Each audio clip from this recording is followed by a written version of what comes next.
Think again, pot 41.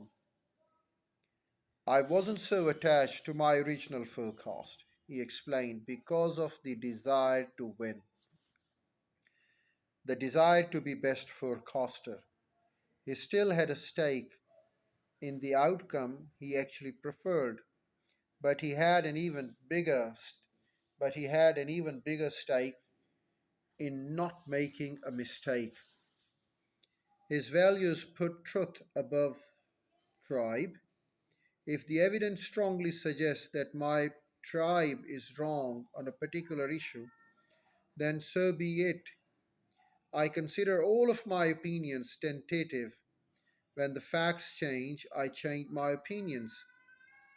Research suggests that identifying even a single reason why we might be wrong can be enough to curb overconfidence. Jean Pierre went further. He made a list of all the arguments that pundits were making about why Trump couldn't win and went looking for an evidence that they and he were wrong. He found that evidence within the polls, in contrast with the widespread claims that Trump was a factional candidate with narrow appeal. Jean Pierre saw that Trump was popular across key Republican demographic groups. By mid September, Jean Pierre was an outlier, putting Trump's odds of becoming the nominee over 50%. Accept the fact that you're going to be wrong. Jean Pierre advises try to disapprove yourself when you're wrong. It is not something to be depressed about. Say, hey, I discovered something. Odds of Donald Trump winning the Republican primary? Mistakes were made, most likely by me. As president, as Jean Pierre bet on Trump was he still had trouble sticking to it in the face of his feeling. In spring of 2016, he identified the media coverage of Hillary Clinton, Hillary Clinton's emails as a red flag and kept predicting a Trump victory for 2 months more.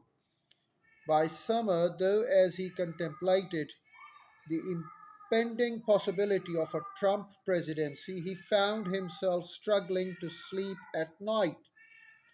He changed his forecast to Clinton. Odds of Donald Trump winning the presidential election.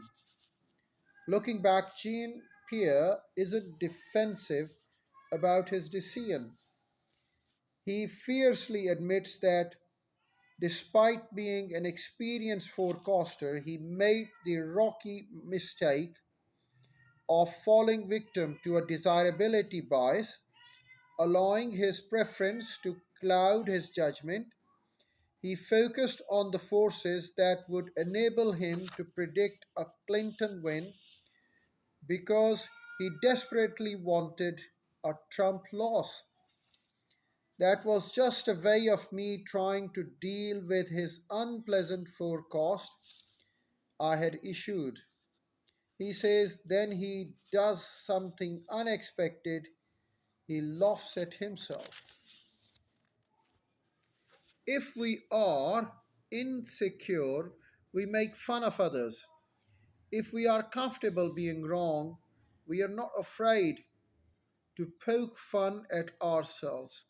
Laughing at ourselves reminds us that although we might take our decisions seriously, we don't have to take ourselves too seriously. Research suggests that more frequently we make fun of ourselves, the happier we tend to be. Instead of beating ourselves up about mistakes, we can turn some of our past misconceptions into the sources of present amusement. Being wrong won't always be joyful. The path to embracing mistakes is full of painful moments. And we handle those moments better when we remember they are essential for progress. But if we can't learn to find occasional glee in discovering we are wrong, it will be awfully hard to get anything right.